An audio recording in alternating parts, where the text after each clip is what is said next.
So today we're going to talk about how to deal with cooperating processes with in C++ programs. But before I do that, I know a number of you guys over the course of the years have asked me about my wife and how she's doing. So she's still fighting. So she's got some bad days, mostly good. We visit the Winship Cancer Center every 3 months, and they said boring is good. And she looked at me when they said that. But when when they don't have to change her treatments, it's a great day. So we'll be going there in a couple of weeks.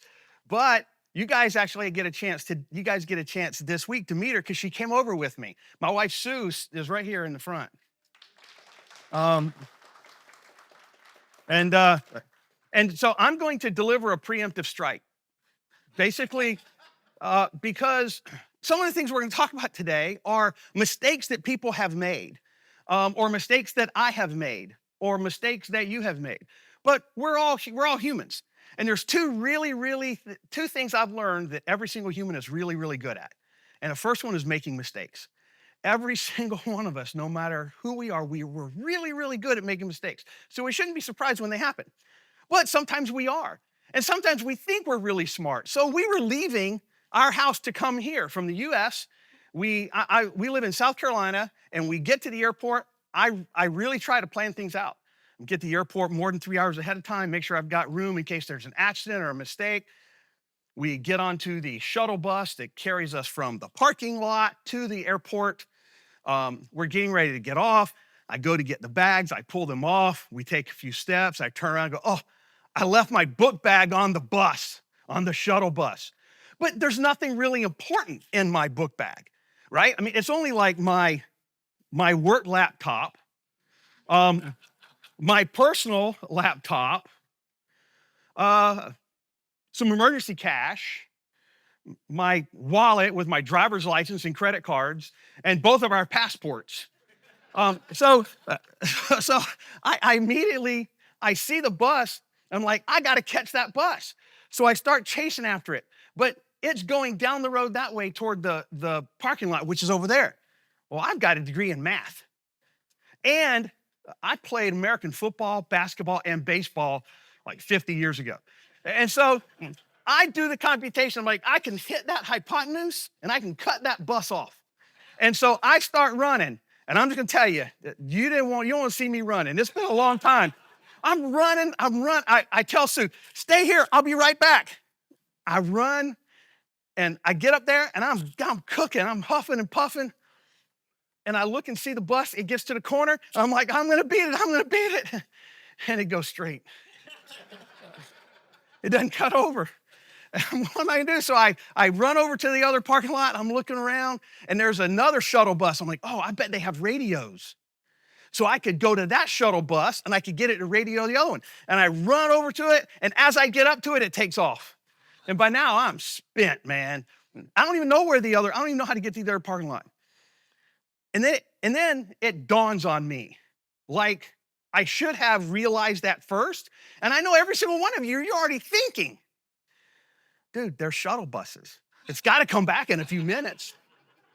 So I called my wife on the phone. I said, hey, yeah, when the shuttle bus comes back around, whichever one comes, just have them call the other guy. So before I could come back, she gets the shuttle bus comes, they call the other guy, he brings my thing back.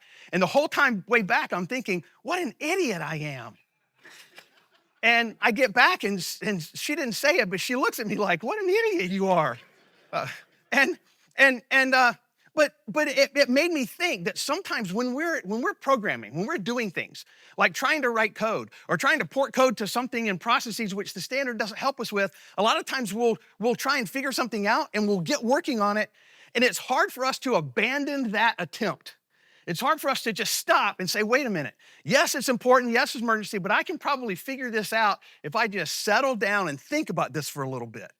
And if I'd have just stopped instead of just reacting with my solution and stopped and thought, I imagine I would have thought that, hey, the thing's got to come around soon, at least another one, and I can, all the stuff, but I spent tons and tons of energy, almost killed myself, and made everybody at the airport laugh. But I think we do this with programming sometimes. especially with things that we're not familiar with. This was a stressful situation. I didn't plan for it. And when we're dealing with cross-process things, it's interesting. We're going to talk specifically today about message queues. And this is my contact information if you want to mock me about my leaving my book bag. But what are inter-process queues? I have a definition for them.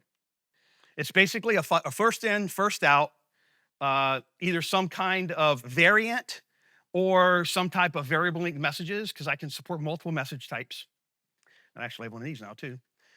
So, and there's one or more separate processes involved. So you think about threads. If you've got a queue between two threads, you can share the whole queue. All you have to do is worry about synchronization because you've got a shared memory space. But in processes, you don't have this. So how are we going to deal with this across processes? And we want low latency. I was talking with someone the other day about and they're like, oh yeah, we could do this or that, but you don't get low latency. They're not fast. You have to pay for convenience of other things. And to me, this is what I call resumable. There's many things that you could think of here, but basically, if a producer or a consumer process dies, if you're in one program and everything lives in one process and the producer dies, well, like the whole thing died. But if you have a producer dies or a consumer that dies, you want to be able to resume where that one left off.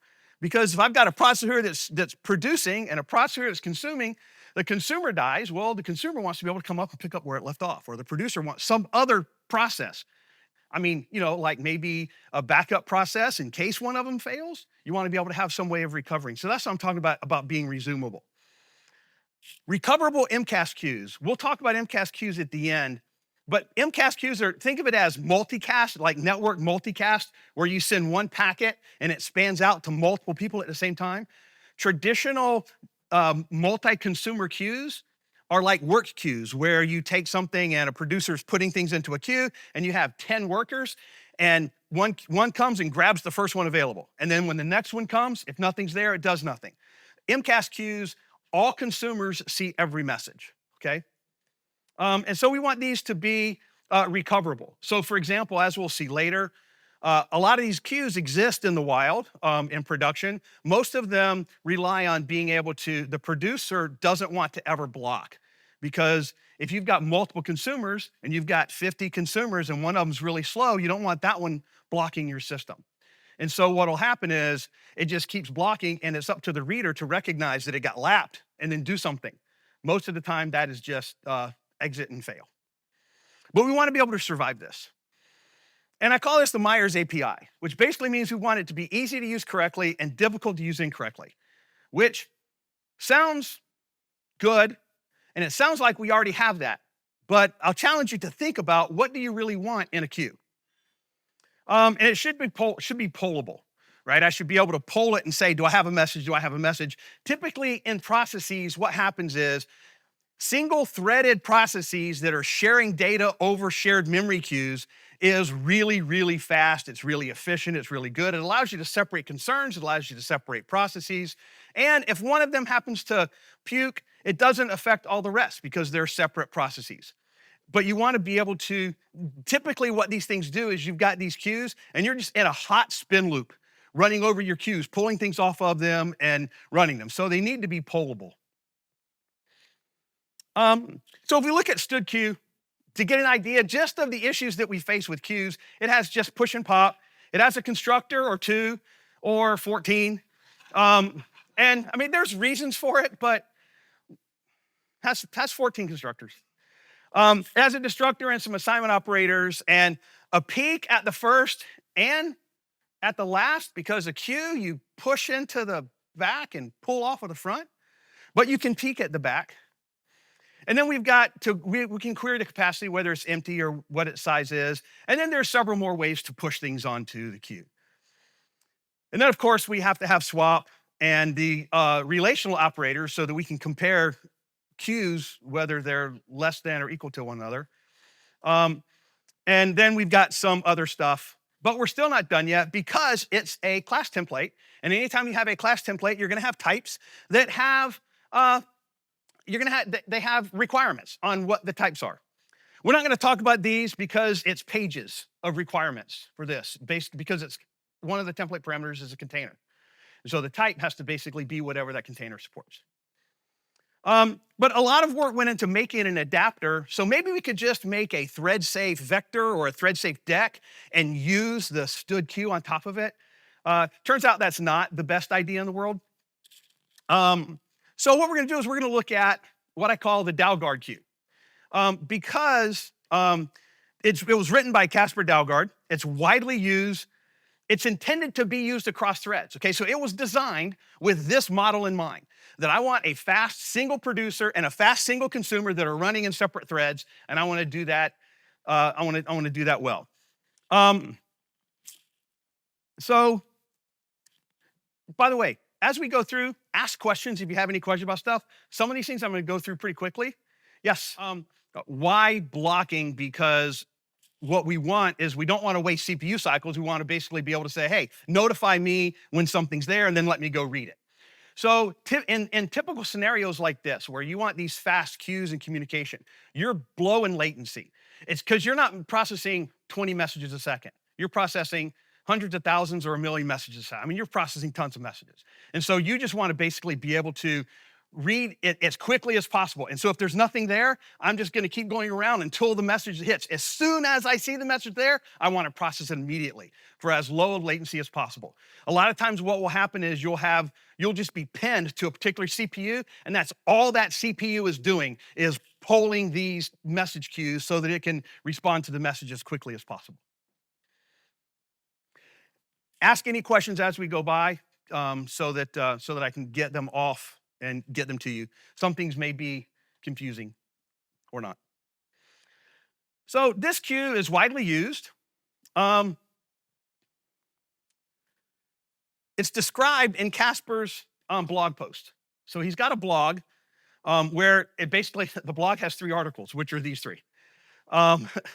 It's got one that explains how it works. It's got one that does some performance testing and talks about the performance results. And it's got another one that basically talks about, so this queue is blocking, but it's busy blocking. So if you want to write or read, it basically does a spin until it gets a message, right? It doesn't allow you to poll and do whatever you want. You just say, hey, I want to read, and it just goes off and spins until something's there to be read.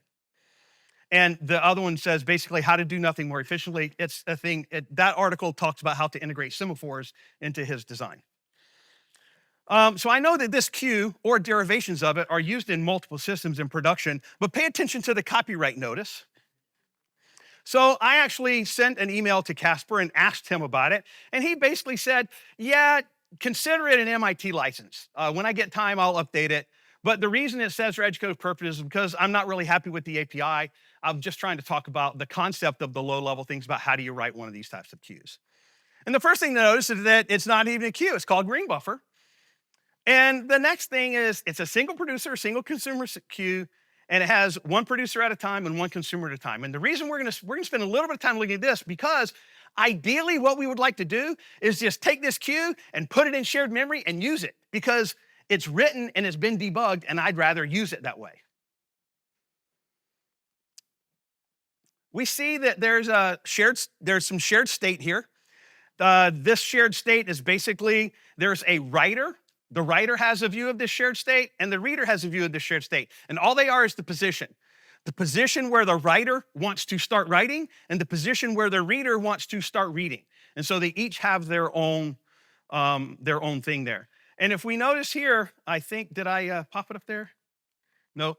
But if you look here at the very top, it's aligned on a cache line, okay? So each one of these, the writer state and the reader state are separate on their own cache, so that you're not going to be thrashing the cache between the two of them. If you see this, that's a clue just to say, oh, this person at least wants to be cognizant of some performance and where my data is on the cache. And so then we have the local state.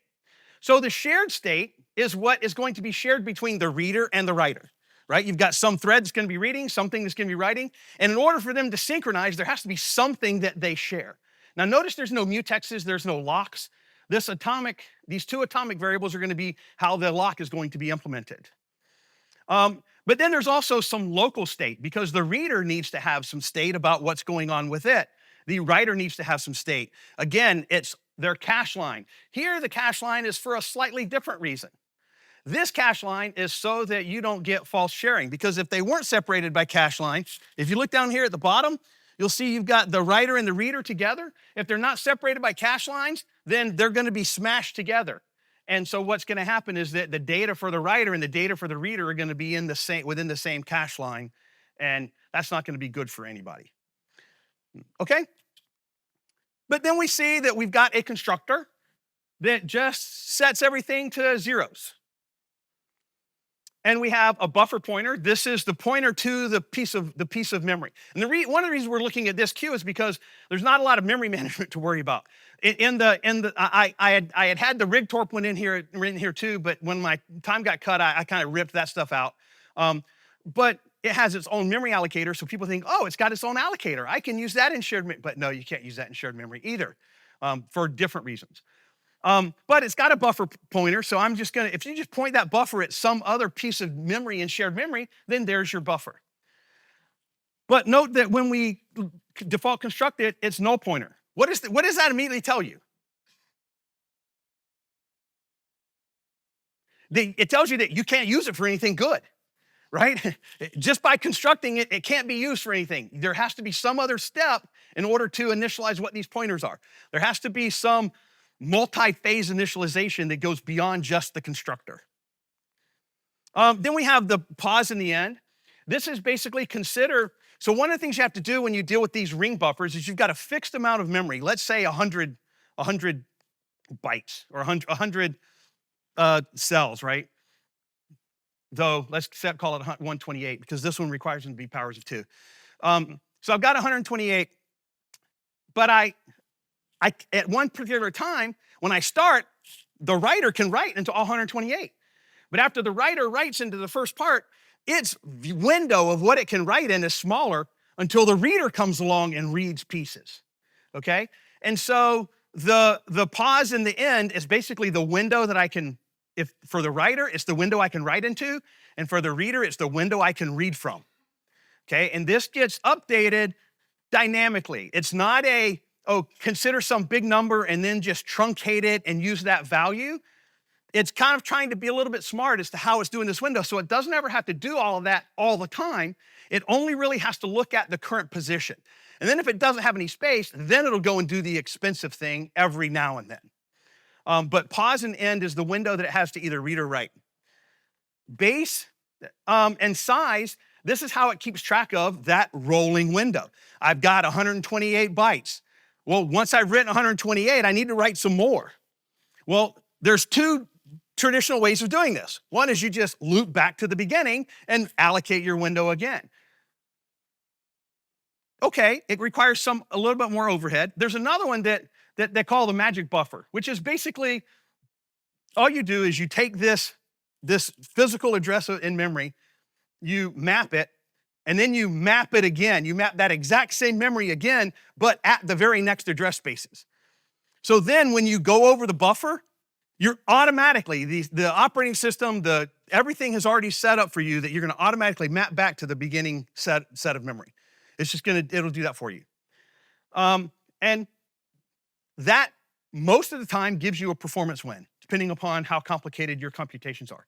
Not always, so as always, if you do something for pure performance, make sure you measure it. But that's what this base and size are. It adjusts as it goes by so it knows where the base is. Once I've gone 128, the base is gonna adjust to 128. So the next time we do a computation to figure out where we are, we can use our pause and add it. And this works in shared memory, it works in regular, and it's just how it's done. So let's look here real quick at how a write works. This is a variable length buffer, okay? This queue doesn't say, oh, you have to have a queue of T's. If you remember, the ring buffer was just ring buffer, no template on it. And so it's a variable length, takes variable length messages. You can write anything you want in it. It's great in some ways. So we write. How do we write? We call this prepare write, which is all it does is says, go get me a space to write into that's big enough for the thing I'm writing into it. Okay? That blocks. Somewhere deep inside prepare write, if it needs 100 bytes and it only has 20, it's going to wait until it's got 100 bytes.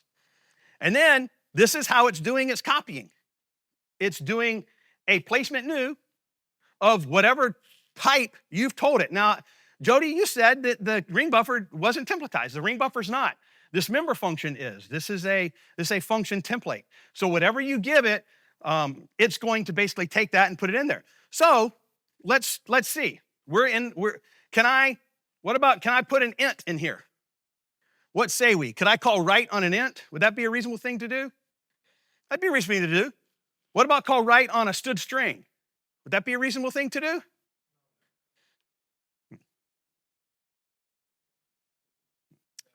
No. Maybe.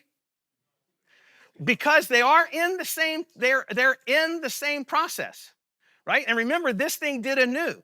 Now, it does a placement new, so the string, if it's a small string, then there's going to be no extra memory allocation.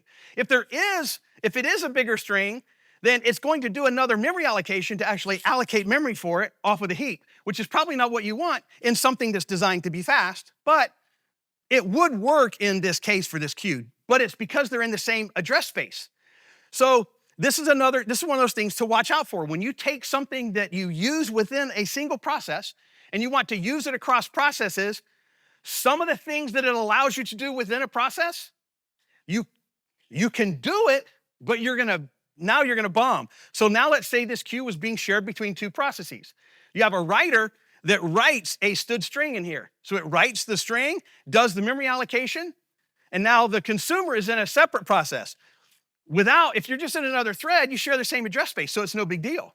But if you're in another process, you read the string out, it has a pointer that has the value of the producer's address space, which is not going to be yours. And you're hopefully going to crash. That's the best thing that's going to happen, is that you're going to crash. So I just bring this up. You have to be in a different frame of mind. Don't chase the bus across the hypotenuse, right? Stop and think when we're dealing with these things. This one basically just writes another integral value. So it's the same. And this one is write array. And what does write array do? It prepares for it. It says, hey, I want to write an array of things. I need to figure out how much size I need for the whole entire array. And then I do a loop and I do a placement new for each one of them. Okay? So it allows me to just kind of write an array. And then we've got this finish write. And what it does the commit. All of these other writes, they're just ways of writing some number of bytes into this buffer. It's all just been done locally with that local state, right? All this stuff so far has only touched that local state. Whenever we do the finish write, now we're going to punch our local version of where we are into that shared state. And now, after this finish write, the reader now can read those bytes. Up until you call finish write, the reader can't read them. Okay? So here's what prepare write looks like. We basically call a line because you want the memory to be aligned according to its appropriate type. So we're going to get a position based on the alignment of the memory. We're going to get our end based on the position plus the size. If our end goes past where our full window ends, we know that we're going to overrun our buffer. So let's say we only got 20 bytes left and we're trying to write 50, right? The end is where we propose to end. It's bigger than what we have, so now I have to call get buffer space to write, which is going to block. It's going to go get buffer space. But as soon as it returns, we now have a new end, and we return the pointer to the place where we can write. Okay? So let's look here. Get buffer space to write to. The first thing it does, it checks to see whether it needs to fix up its own end position or not, right? Because the end position, remember those, the end and the pause are the window it can actually write to. So those indices don't need to be truncated or don't need to be anded or modded. And so it says, oh, we're going to go by. I'm going to put my position at 0, and the end is going to be however many bytes I need. And then we're basically going to go into this loop. This is the loop where it's basically waiting. The writer is waiting for the reader to have read enough bytes so that I can write. But this loop only happens if I don't have enough bytes to write. And then this is just basically saying I'm going to load this is that atomic variable. Where's the reader at? Okay? Because I had my initial cache that said I've got everything. And I know because I told the reader, you got nothing, I've got everything. But then as I'm writing, I'm updating my stuff. Only when I don't have enough bytes, that's the only time I ever have to go look at the data that I'm sharing with the other thread. Okay? So, and then when I have something there, the amount I've got available is all the stuff it's read, not each one that it's read, right? If it's read 100 2-byte messages, then when I go through here, I just get 200 bytes. I don't have to figure each one out. And then I basically just update the end of my position to where it needs to go to. Okay, so now I've waited until I have enough memory. I've got my memory. I fill it up, and that's what finish write looks like. Okay, so that shouldn't be too difficult. But if you have any questions, please ask, because it's possible that I didn't explain it right. Okay, so when we look at the read's almost the same. But one of the things we note here, and this goes to the API kind of thing, we can see that the first thing we're going to do is do a queue-read command. Well, how do we know we need to do a queue-read of a command type? Well, the protocol has to be implicit, or it has to be explicitly programmed. If the writer writes an int followed by a foo followed by a bar, then you have to read an int followed by a foo followed by a bar, because that's the only thing it knows. Now, you could write in like a variant or something, but then it's doing the same thing. It's looking and say, oh, what is this tag? Oh, I know what this part's going to be. But you can see that the read is pretty much the same thing. We prepare the things we need to read, and then we just cast what's there to this pointer, because it should be that type. Same thing here. Same thing here, we do the read array, except we don't have to do a loop because it's already in there, constructed as an array. Note that when the array was put in there, it was not an array, because there's a difference between calling new on an array and basically just calling placement new on a bunch of pointers in a buffer, okay? All right? And then here we call finish read. This finishes the read. This now updates the shared data so that the writer, let's say the reader is slow, it's reading something and it reads something and now it goes off and does some big long computation. The writer's going to be waiting until it finishes reading enough bytes so that it can reclaim that space. So what happens typically in these queues is that you do profiling, you make enough memory so that you don't block in normal circumstances. You only really block in an extenuating circumstance, and then you have to do some recovery. But normally you do it so that you don't really have to block. One of the things you should probably add to your queue is statistics, so that you can always know how many times it blocked, how long did it block for, what was it waiting on.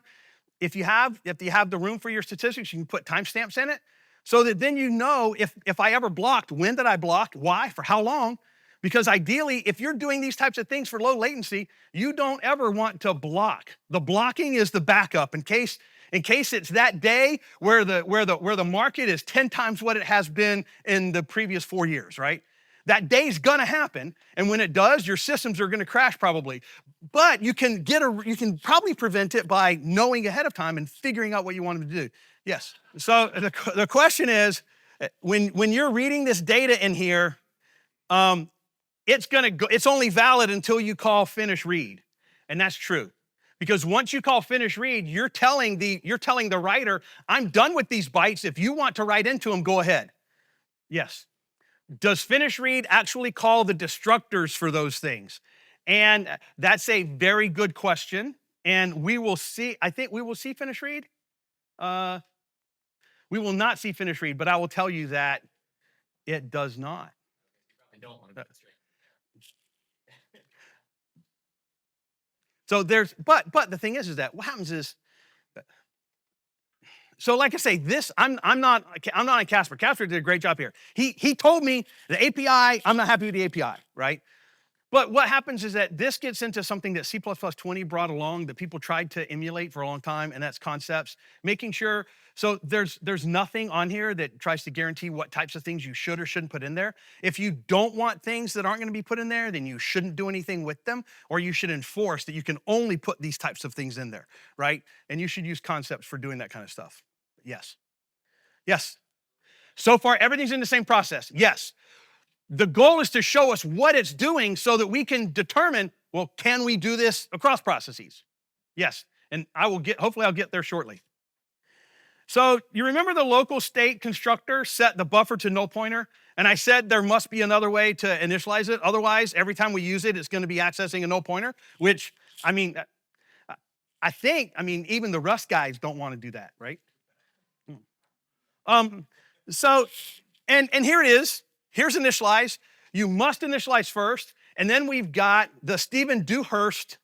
You guys remember a talk he did where he had this big warning, do not do this, you know? I mean, the buffer must be required, have the required alignment, and size must be a power of 2. And again, Casper explicitly said, this is just for educational purposes. This is not for anybody. If you want to try and use this, you need to address some of these things, right? But what we do is we initialize the buffer and we set up the pointers. And you can see that we're setting them all up.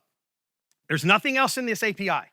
There's no management of buffers. There's no copy. There's no constructors in this class. Nothing at all. So what does this Daugaard queue do? It does give us a FIFO, and it does support multiple message types because it has this variable length buffer. But what about between unrelated processes? What if we use shared memory? What if we put this in shared memory and we put a thing in that right that takes a template and we made it a concept that said you only put in certain things, or we updated it so that it would check and call destructors, right? What else? Could we just put this in shared memory? Yes. Yes, that internal, I noticed we had an internal pointer. Will that cross process boundaries? And that's a good question. And so what happens is, if you want to take this to a process, you're going to need, the way I called it was reattach reader and reattach writer. So remember in the local state, each one has a buffer pointer. And that buffer pointer can get assigned, but it can be reassigned, right? So that, because when you get to a process, you have to have a queue, and I have to have a reader, I have to have a writer. The reader and writer are going to be different places. The memory is going to be the same, but it's going to have a different pointer value. And so when you bring up your reader and writer, you're going to have to reattach those pointers because they're going to be invalid.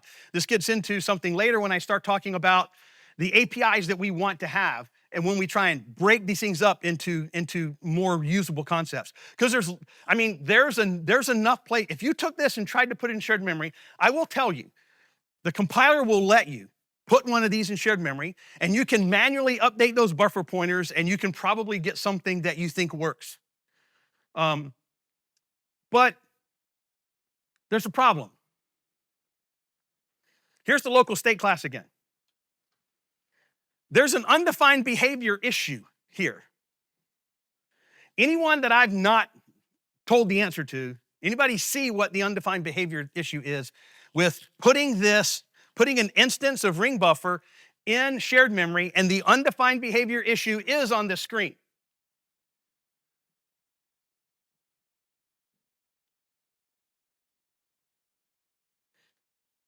Might be a zombie in the other process.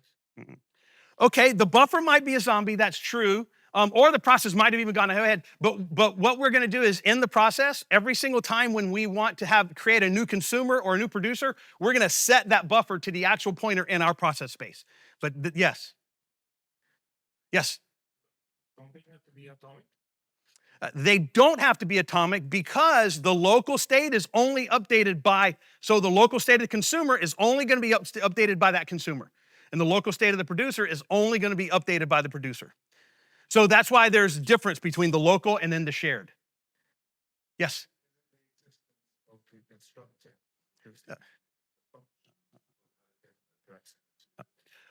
Oh, you should have stopped is it the constructor? Yes, it's the constructor, but it's not because of that. It is the constructor, though. And we can't do it. We're going to dive into this issue much later, but I'm just going to tell you, it does have to do with the constructor. Look at it, think on it. Why is that constructor a bad guy with putting this into shared memory? Does it have low latency? Yeah, we can keep the same implementation if we wanted to put it in shared memory. Is it resumable? Well, we can't really do that by our definition because it doesn't support those operations anyway. The same way with being a recoverable incast, it doesn't support those operations. Though you can extend this queue. I've extended this queue and the Rigtorp one to support multicast. But in its current form, Meyer's API, no. Remember, Casper said he didn't think the API was usable in its current form. There's lots of problems with it. But it's great for experimenting with, and it's great for building something on. You can build a production system with just very small changes to this. I mean, it's really, what he did is nice. So this API, while interesting, is difficult. It's very error prone. You have to remember to do these things, and then you have to remember to call finish read or call finish write. You have to be concerned about what stuff you can put in it, and there's nothing that tells you what you can put in it or not. And the compiler will let you put almost anything in it, and most of it will kind of work for some definition of work. I mean, if you don't care about leaking memory, and you may not, you may be writing code that controls a cruise missile. I mean, who cares how much memory it has when it blows up? And it's not blocking, it's not pullable. And so now, before we move on, we'll take time for a moment from our sponsor. Because this is the greatest single C++ slide in history. And it is, I mean, you just sit there and admire it.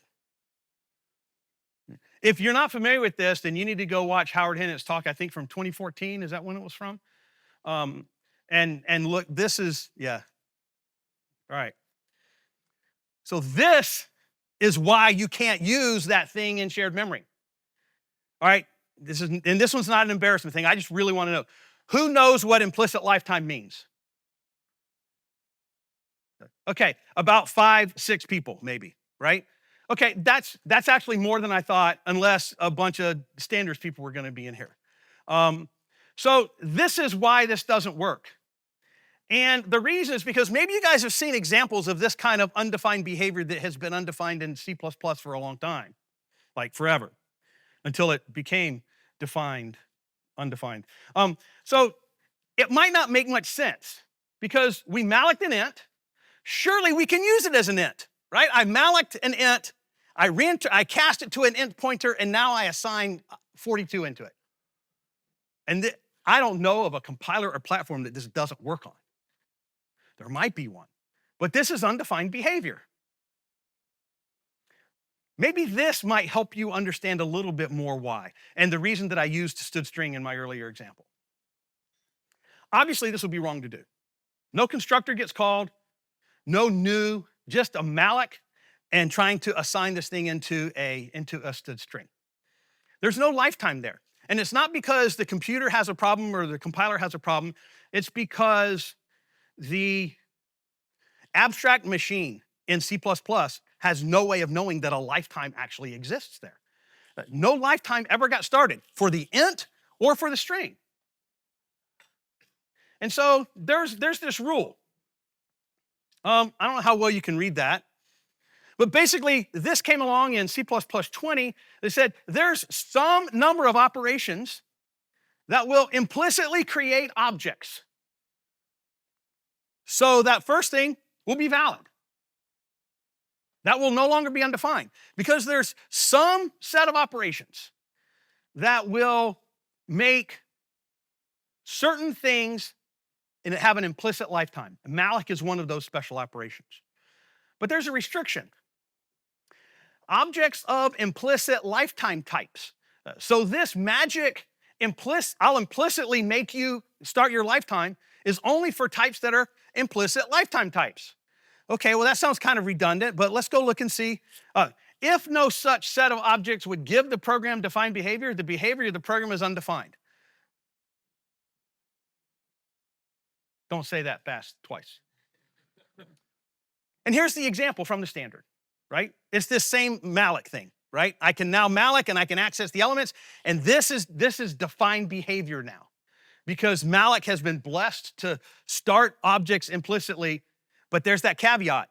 The object has to be an implicit lifetime object. You can see where I'm going, because if you're going to do memory between processes, you're probably going to be using mmap or some variation thereof. I have no idea what that is on Windows. But you're going to be doing some form of like mmap, where you're going to be mapping a set of memory. Each platform can have platform-defined functions that are those special magic functions that allow things to implicitly come into life. You wouldn't be stupid to think that mmap should be one of those on your platform. And these are the implicit lifetime types. Scalar types, implicit lifetime class types, there's another one we have to go look up, but scalar types, and whatever this implicit lifetime class types, array types, and CV qualified versions of these types are collectively called implicit lifetime types. So there's our implicit lifetime types. Scalars, oh, that's why that malloc of int works. Implicit lifetime class types, well, if we look at our local state is a class type, and the ring buffer itself is a class type. So in order for those to be have implicit lifetime, they need to be implicit lifetime class types. So what is an implicit lifetime class? A class is an implicit lifetime class if it is an aggregate, or if it has at least one trivial eligible constructor and a trivial non-deleted destructor.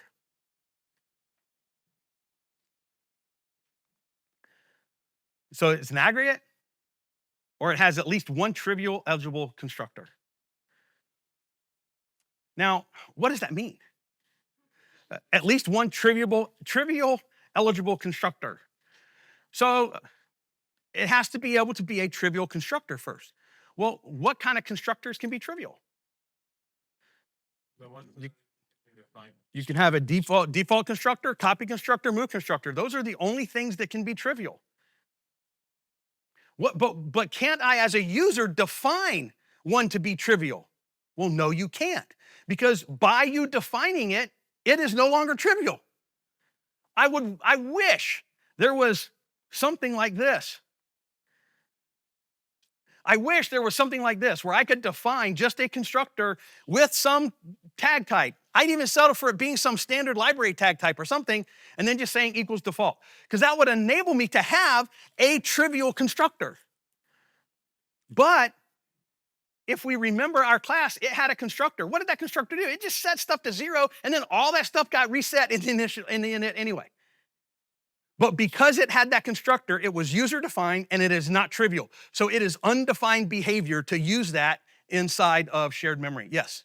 Okay, so the question is, if you have a class and you don't define your constructor, but instead you assign initial values to each of the members, is that trivial, since you didn't define the constructor? It is not trivial, because you've defined an initialization for anything in there. So once you say a member variable equals something, no longer trivial. It's because now what happens is the compiler builds a user-defined constructor, but the compiler builds it, but it's still a user-defined constructor.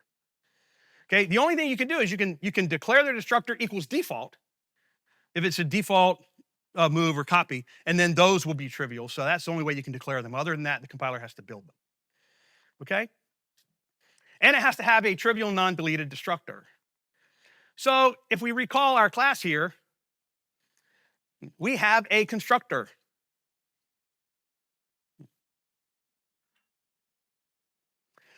There's a couple of other issues. I don't have time to go through it, but let's just say we could do this and get rid of it. Right? We could do that. There's other things we could do, but I wanted to make that point, okay? I know you'll go, oh, but what about, couldn't you do? Yeah, but this is kind of the point. And this is the point from the previous slide that I showed about Hennett stuff. Guys, let's understand what the special member functions do, okay? The copy constructors, the default constructors, the move constructors, the assignment operators, the destructor. Let's understand what those semantics are, because a lot of times just by adding something, you have broken something. If you said, whatever this is, tilde local state, and then open curlies or whatever, that's a user-defined destructor. and it's now no longer trivial. And so these things just won't work anymore. I saw a hand. Yes. Yes. And that's what I said. There. Oh, he asked, wasn't there a different way that it could have been implicit lifetime? And yes, but I specifically wanted to just talk about the constructor. Yes, because it's constructor, move constructor, copy constructor. And if you look at these, there will be an implicit copy constructor, right? But I just wanted to show that we can get rid of it and not worry about it all, but the constructor causes a problem. But as you'll see, as you know, that's not the end. Okay, because we've got this shared state. That whole thing was the primer. That was like how to add and subtract, because right now I'm going to give you the geometry question. This has no constructors, so it should be okay. And all it contains is a stood atomic. And on my platforms, it's lock-free. And there's this note in the standard. The only time that the standard talks about processes. And the note says that the implementation, this is of lock-free atomics, should not depend on any per-process state. This restriction enables communication by memory that is mapped into a process more than once and by memory that is shared between two processes. That really sounds a lot like what we're trying to do. This is the only place in the standard that it even mentions that you can like write C++ programs and expect some interaction with another program. So we should be able to use stood atomic. But this is not implicit lifetime type. Why? Why is this not an implicit lifetime? Or why does it violate the implicit lifetime rules? Because so remember it said an aggregate is an implicit lifetime, but that doesn't apply to its submembers, right? The aggregate itself is an implicit lifetime, but in order for everything to be seen as an implicit lifetime in shared memory, everything has to be implicit lifetime. And this doesn't qualify. Anybody know why? I'm sorry? Because of the stood atomic. Why? Because it's non-trivial. But stood atomic used to be non-trivial. I mean, it used to be trivial. Stood atomic used to be trivial.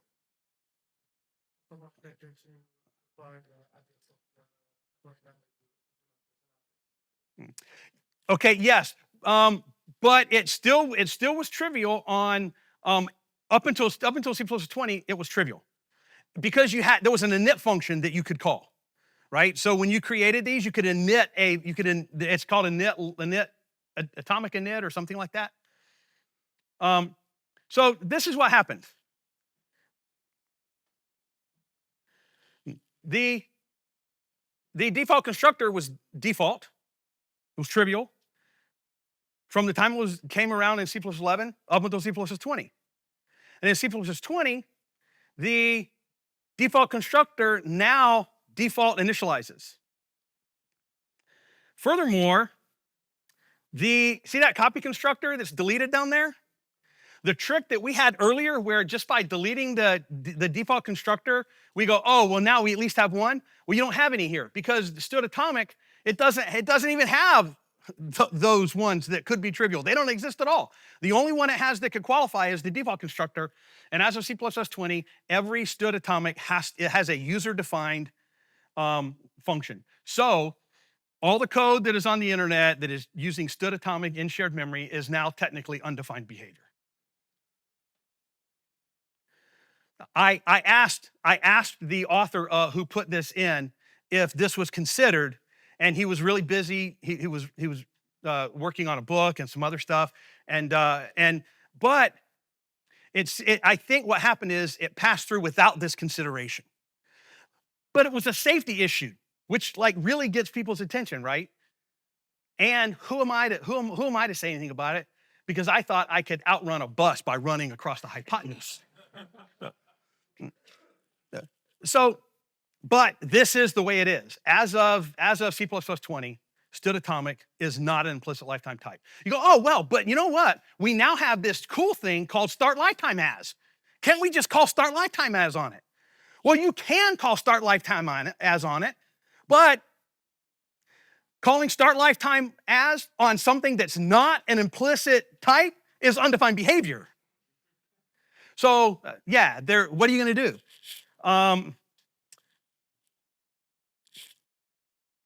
Really? Man.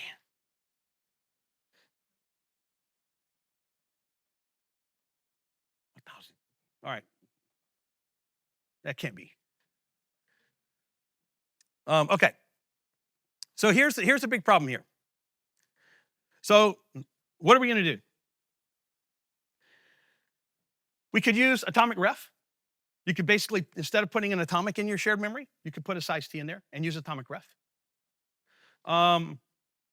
You could write your own atomic and do that, because at least now you've got something that is an atomic rather than just some integer there, because if you use atomic ref on it and somebody else doesn't use atomic ref on it, that's undefined behavior too.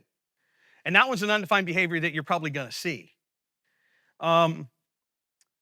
So what do we do? Here's an option. It's ugly and people probably won't like it, but it is an option that does not break stood atomic. Okay, if we had some type of implicit lifetime wrapper, and then this thing that let us know whether it was one, and then we did something like this, where we said that the trivial default constructor requires is implicit lifetime wrapper. This is ugly, but now I can at least say atomic implicit lifetime wrapper event, and I'd get an atomic of an int that has an implicit in it, right? And this wouldn't break anything. But it's really ugly. But it's frustrating that you can't use stood atomic. Now, is it going to break? Maybe, maybe not. I mean, yes. Oh, why do you need an atomic at all? It's single producer, single consumer, because they're sharing those two values. And one of them could be updating the position. One of them could be updating. No. No. Well, but what happens is if somebody is writing one while another is reading one, that's a data race. That's undefined behavior in C++. Yes. There's also the data in the queue itself. Like it's you have to have like the release ordering on like the updates. Yes, there's also the data in the queue itself. Yes. So we could do something like this. It's possible. Implicit lifetime is a big hazard. We have this issue with cache lines. I thought I had 75 minutes, but I don't think I do anymore. I thought I had 90 at first, and then I got 75, and then now, so all right, I'm going to try and bump through. I'm going to skip through some stuff because I want to get to one thing that's important here. But I think this implicit lifetime thing, even if that's all we talked about, I think it would be worth it because most people don't even know about it, and we're making mistakes. We're making mistakes in how to deal with these things because they're not on our radar. I think I can just run the hypotenuse, right? I mean, it's so here's another cache line thing, which is kind of awesome because you need to know what your cache line is. But if you're on Mac, this used to not exist in Mac. It was just not defined at all. Still hardware constructive interface, right? So this thing right here, the CLib hardware interface size, that thing wasn't there. But now it exists, but unfortunately on Apple, if you've got one of the Macs like an M2 that has a 128-byte cache line, those context per constants in the standard library return 64. They lie to you. They tell you your cache is actually smaller than it is. Fortunately for me in my code, I actually had some tests that were testing this. And so as soon as I upgraded to the new compiler, it's like, oh, there's something broken in my code. And it took me a while to figure out that it wasn't. So the next thing is to tackle the API easy questions. So here's separation of concerns. I recommend this book. A lot of people are kind of design pattern. Klaus did a great job with this, and the first 2 chapters are gold. Saw a question? Yes. One of the big things that he talks about here is the separation of concerns. And we need to separate our concerns. So if you're going to build a queue in shared memory, I'm just going to say, if you're not doing it this way, you're wrong, okay? And I've only ever seen one implementation that does this, aside from mine. So there's 2 of us that are right. See, I'm standing on my high horse. I'm standing up here. So what you need to do is you need to separate your concerns. You need to if you're going to do this across processes, you need to have a queue. Its only job is to do construction, deal with the metadata and the buffer and the synchronization. What type of synchronization does the queue need to do? Well, if you've got a single producer, then you should guarantee that there's only one producer. You shouldn't be able to start up a program that wants to be a producer and it just says, hey, I want to be a producer, and it starts producing if it's a single producer. It should have to get a lock in order to be the single producer. And so the queue should handle that. The producer must have an existing queue to use. I want to create a producer. I have to have a queue because it's going to have to go and open it and lock it and request to be the producer. And the Highlander rule, right? There can be only one. And so if there's only supposed to be one, there should only ever be able to be one in the whole entire system. And that queue should enforce it. So the producer has to have an existing queue. And what you want to do is separate the producer and the consumer, because I only really want to have one. I have to have one. This is, in my opinion, not optional. The queue manages all of these things. It manages them usually with an advisory file lock. Most operating systems have such a beast. Abstract it with something like this. It's just an advisory file lock because a file lock sounds reasonable because you're probably doing an mmap of some sort. Even if you're on Mac, create a memory disk and do it that way instead of through their shared memory APIs, which are atrocious. And then you want to have some characteristics so that you know, like a signature. What is this thing? There should be a UUID because you're going to have different processes connecting to different things. They may get pointed to the wrong thing. You should verify with the signature, and you should verify with the UUIDs to make sure that you're connected to the right things. There's the capacity, the message size, the alignment, basically all these things that you need, right? This should all be as part of the metadata of the queue. The queue isn't just those data structures plus this. This is gonna have a safe API. And if you separate concerns, you're going to need to lock. You're going to need to have a process lock. Because let's say I'm the producer and I crash, right? And Matt yells at me and says, your program crashed. I'm like, well, there's another one running as a backup. But it can't get the lock because that thing died holding the lock. And it crashed. So no destructor got run. So the lock is still sitting there locked. What are you going to do? Well, Linux has this thing called a robust mutex, and you can use that, but like Mac OS doesn't have one. So what I did here is, and I encourage you to do something like this unless you're just always going to be on Linux. If you're always going to be on Linux, use the robust pthread mutex. And so what we do basically is we just try to get the lock, and it calls this implementation piece. Basically, these are locks and unlocks, and this is the crux of it. And what we're going to do is we have a PID, we have a process ID, which the process ID is a global process ID on the machine. It's the PID and the time to as much granularity as you can get of when that process started. And so it's going to be a unique ID throughout the process's life. And so we're going to use that as our lock. We're going to try and set it to null. We're going to exchange. We're going to do this in an atomic exchange. If I can put my process ID into it, then I got the lock and I go away.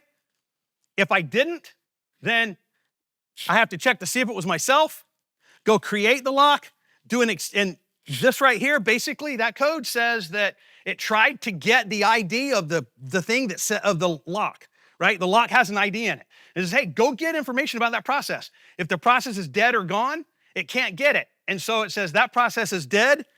It pulls right here. It basically says, I'm taking the lock from your dead, grubby hands. And it takes the lock, and then it goes through and tries to do an exchange to set the lock again, right? So that's kind of this robust lock where if somebody dies holding it, somebody else can come along and recapture it. But it'll only allow one. So there's the process ID. There's another problem you have to... Oh, wow, I went back in time. Awesome. So there's another thing you have to do with the process ID. Notice this current. This current is a static function, a static member function. What's my current process ID? Because computing these things are expensive. You have to actually look up something in a process table. You have to go and figure out what time it started. It's different for Linux and Mac. I'm sure you could probably do this on Windows, but they're not super cheap. But every time you want to call one of these locks or unlock, you have to get what's my current process ID. So we cache it, right? So we only compute it once, and we cache it by we have a process ID, and we just return the process ID for the get PID. What's the process ID for my own process? And we return that. But there's something that happens in here. I'm sorry? What if you fork? What? How could you ask such a question? What if you fork? So what this does, this pthread at fork, you know what? Did my wife pay you to ask that question? So this pthread at fork is basically when the fork happens, the OS is going to make sure that you get these functions called prepare, to prepare for the fork. The parent, that gets called in the parent saying this fork's happening. And the child, that gets called in the child saying the fork's happening. And so what we do is we just assign the ID back. Now, this might be a little confusing to you. Whoops. Sorry about that. Because we're assigning the ID, but because it's static, we've got the address of it. There's no capture. And we just reassign the ID to the process ID of what we've gotten after the fork. Okay? Yes. Oh, could you use thread local? And you don't want to use thread local because it's a process ID. There's only one for the whole process. You're always going to get the exact same process ID no matter what thread you're in. It's a process-wide lock. Okay? So, I got a little bit of time. MCAS queues. MCAS queues are usually single producer, multiple consumer. These are used across these are the primary queues used across processes. They basically, I can write one message, I can write one, think of it like a data feed, right? A data feed for some stock exchange or something. I can write one message out, and every process on the box can immediately get it. Okay? Single producer, multiple consumers. Every consumer gets every single message. This is called an MCAS queue or a broadcast queue. The producer never blocks. The producer just keeps writing. If you're too slow, if you're a too slow consumer and you eventually miss messages, sucks to be you, right? I mean, don't be slow or make the queue bigger. Really, I mean, there are almost every single MCAS queue used in production, at least in the financial industry, does this. I mean, don't get slow. Make a big, huge buffer. This is where you need to keep statistics all the time so that you know exactly if I've ever gotten close or if anything ever happened. And most really fast ones have some kind of undefined behavior. I love C-clock queues. They're a little beefy, but they're really fine grained. David Gross, I'm not going to go into them because people's eyes started glossing over just going through the single thread, going through the Daugaard queue. David Gross has 2 talks. He talks about a C-clock in this talk, and in this talk he talks about another, almost the same thing, is just implemented differently without a C-clock, and this one's also a variable length buffer implementation. The previous one's a fixed length buffer implementation using a C-clock, and this one's not. So those 2 talks give you most what you would need to know about how these types of queues work. And he even says that it's like, yeah, drop them if they're not there.